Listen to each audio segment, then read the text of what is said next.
अब माता पिता को सताना पड़ेगा भारी। क्या है ऐसा कोई नियम जो माता पिता को सुरक्षा दे सकता है अपने ही बच्चों से?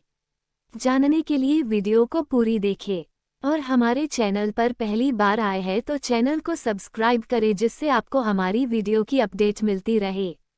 आज हम बात करने वाले हैं सीनियर सिटीजन एक्ट के बारे में। क्या होता है और क्या फ़ायदा है इसका और कैसे इसका इस्तेमाल होता है, सब जानेंगे, इसलिए वीडियो को पूरी देखें।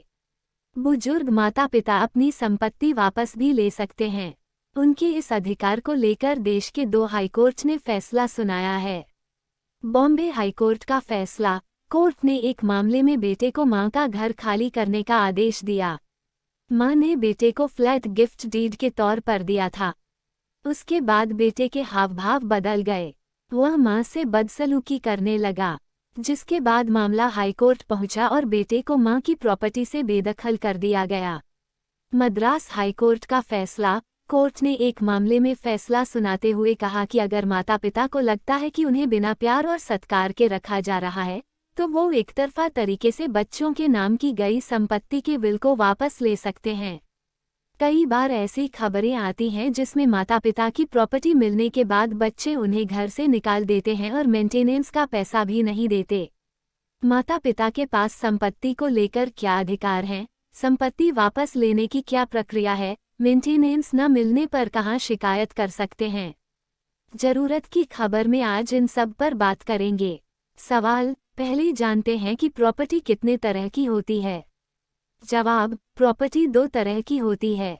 मूवेबल प्रॉपर्टी चल संपत्ति, वह संपत्ति जिसे हम एक जगह से दूसरी जगह ले जा सकते हैं, जैसे पैसा, ज्वेलरी, बर्तन, घर का सामान।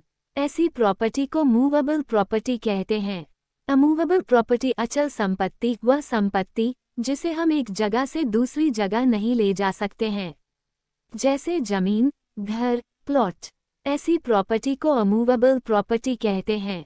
सवाल। माता पिता की प्रॉपर्टी पर किसका हक होता है? जवाब। माता पिता की प्रॉपर्टी पर उनके बच्चों का हक होता है। सवाल। क्या माता पिता बच्चों को दी हुई अपनी प्रॉपर्टी वापस भी ले सकते हैं?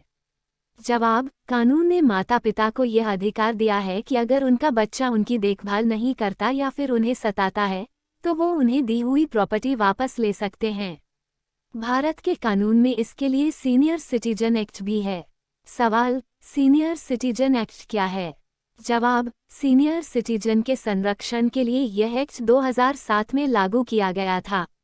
इस एक्ट के तहत बुजुर्गों को financial security, medical security, maintenance, जिंदगी जीने के लिए खर्च और प्रोटेक्शन मिलने का अधिकार है। आमतौर पर बुजुर्ग अपनी प्रॉपर्टी बच्चों को ट्रांसफर कर देते हैं। इसके बाद बच्चे उनकी देखभाल नहीं करते। इस सिचुएशन में बुजुर्ग सीनियर सिटीजन एक्ट की मदद ले सकते हैं। अगर कोई सीनियर सिटीजन जो भारत का नागरिक है लेकिन देश के बाहर रहता है वह भी इस एक्ट का इस्तेमाल कर सकता है। शांति और डिग्निटी के साथ बुढ़ापे में बुजुर्ग जी सके, इसका अधिकार संविधान के आर्टिकल 41 और 46 में भी दिया गया है। सवाल। सीनियर सिटीजन की कैटेगरी में कौन लोग आते हैं? जवाब। जिन लोगों की उम्र 60 साल या उससे ज़्यादा है वे सीनियर सिटीजन की कैटेगरी में आते हैं। सवाल। अगर कोई जबरदस्ती या इमोशनली माता पिता से प्रॉपर्टी अपने नाम करवाना चाहे तब बुजुर्गों के पास क्या ऑप्शन है?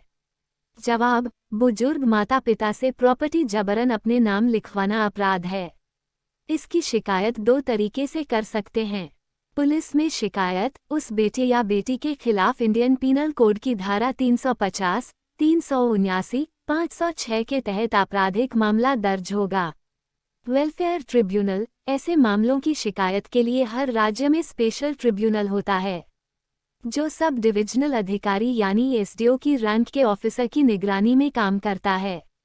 वे एसडीओ को लिखित में शिकायत कर सकते हैं। शिकायत लिखते वक्त अपना नाम, पता और दूसरे जरूरी जानकारी साफ साफ लिखनी होगी। शिकायत की सुनवाई के दौरान उस बुजुर्ग के बच्चों को बुलाया जाएगा।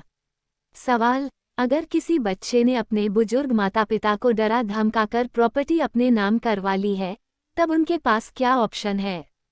जवाब। अगर ऐसा करने में बेटा या बेटी सफल हो चुके हैं और इसके बाद उनकी देखभाल भी नहीं कर रहे, उन्हें घर से निकाल दिया है, खाना नहीं देते, तब भी वेलफेयर ट्रिब्यूनल सीनियर सिटीजन की मदद करेगा। वो उस प्रॉपर्टी के ट्रांसफर को शून्य घोषित कर देता है और बच्चों को प्रॉपर्टी से निकल जाने का निर्देश देता है। सवाल: संपत्ति विवाद और मारपीट को लेकर बुजुर्गों के क्या अधिकार हैं? जवाब: अलग अलग सिचुएशन के हिसाब से नियम बनाए गए हैं। आमतौर पर संपत्ति विवाद और मारपीट को लेकर बुजुर्गों के भी वही राइट होते हैं जो एक आम इंसान के होते हैं। अगर मामला मारपीट का है तो ऐसी स्थिति में वेलफेयर ट्रिब्यूनल में जाकर वो अपने बच्चों के खिलाफ आदेश ला सकते हैं, जिसमें माता पिता को परेशान न करने, उनकी प्रॉपर्टी से दूर रहने, उन्हें टॉर्चर न करने और उन्हें गुजारा भत्ता देने का आदेश होता है। सवाल: बुजुर्गों को मेंटेनेंस के तौर पर ज़्यादा से ज़्यादा कितने पैसे मिल सकते हैं? जवाब: ट्रिब्यूनल ये तय कर सकती है कि बुजुर्गों को कितना पैसा मेंटेनेंस के तौर पर उनके बच्चे या रिश्तेदार देंगे। आमतौर पर अधिकतम 10,000 तक देने का प्रावधान है। सवाल: अगर कोई बुजुर्ग माता पिता से झगड़ता है तब वो इसकी शिकायत कहाँ कर सकते हैं? जवाब: बच्चे अपने माता पिता से झगड़ा करता है तो इसे इग्नोर करना भारी पड़ सकता है, इसलिए बिना देर किए पुलिस में शिकायत की जानी चाहिए। अगर शराब के नशे में हाथापाई हो रही है तो पुलिस थाने भी ले जा सकती है। जब तक नशा नहीं उतरेगा उस व्यक्ति को पुलिस थाने में ही रखती है। उसे एसडीएम के पास से जमानत लेनी होगी। ऐसे केस में 151 आईपीसी के तहत मामला दर्ज होता है। सवाल: बुजुर्ग के साथ मारपीट करने और डराने धमकाने पर सजा मिलने का क्या प्रावधान है? जवाब: 1 साल तक की सजा और जुर्माने का प्रावधान है। कानून में इसके तहत कई नियम और धाराएं हैं। इसे नीचे लगे क्रिएटिव से समझते हैं।